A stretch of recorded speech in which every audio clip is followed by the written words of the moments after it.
Morning, kindergartners. Welcome back to Reader's Workshop. In our last mini lesson, we used word opposites to help us understand the meaning of new words.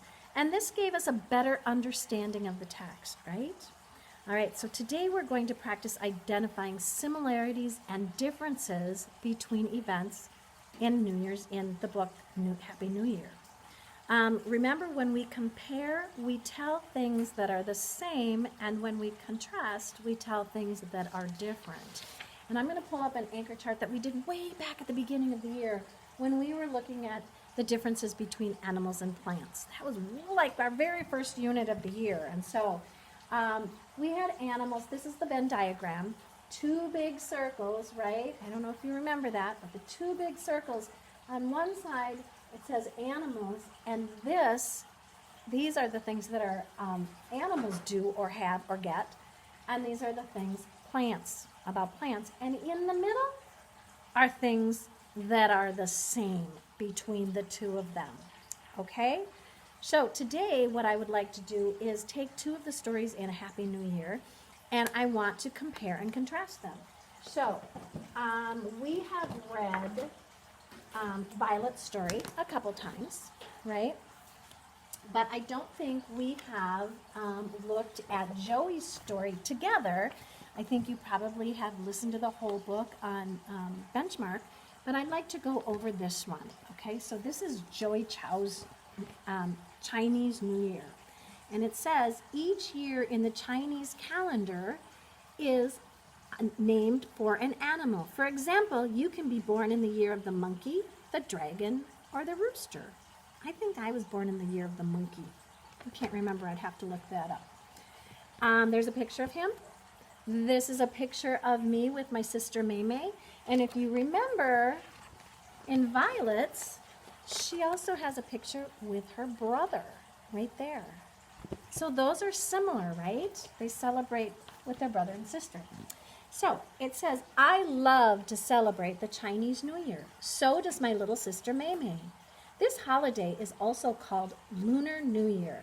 It happens in January or February each year. People celebrate it in China and many other places around the world. One way we celebrate is with Hongbeo. Hongbeo means red envelope. Older people put money in small paper envelopes and give them to younger people. And it says right here, sometimes my mom makes me save the money I get from Hongbeo. Good idea, right? He goes on to say, sometimes we go to a Chinese New Year parade. People in the parade dance down the street wearing lion and dragon costumes. You can feed the dragon by putting red envelopes into its mouth. My favorite part of the parade is when people set off fireworks. I can't wait until next year's Chinese New Year. And then right here it says there's a picture of putting the red envelope into a dragon's mouth. Don't know how safe that is. And then right here it says, you can see big, colorful dragons in a Chinese New Year parade. All right? And this story, I know, takes place in Chinatown in New York City. So what I'd like to do is look at the similarities and the differences between Violet's story and Joey's story. So, what's the same? What's different, right? Compare and contrast. Remember, compare is what's similar, contrast is what's different. So we've got Violet's celebration here in our Venn diagram, and we have Joey's celebration in this one right here, and right in the middle is what they both do for their celebrations.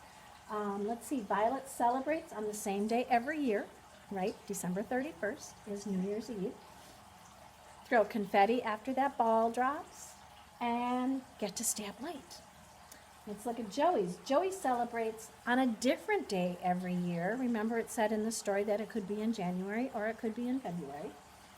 There are red envelopes that Hongbeo, and they celebrate by going to a parade, right, with the big dragons. What's the same? They celebrate in New York City, so they both live in the same city. And they both celebrate with their brothers and their sisters, right?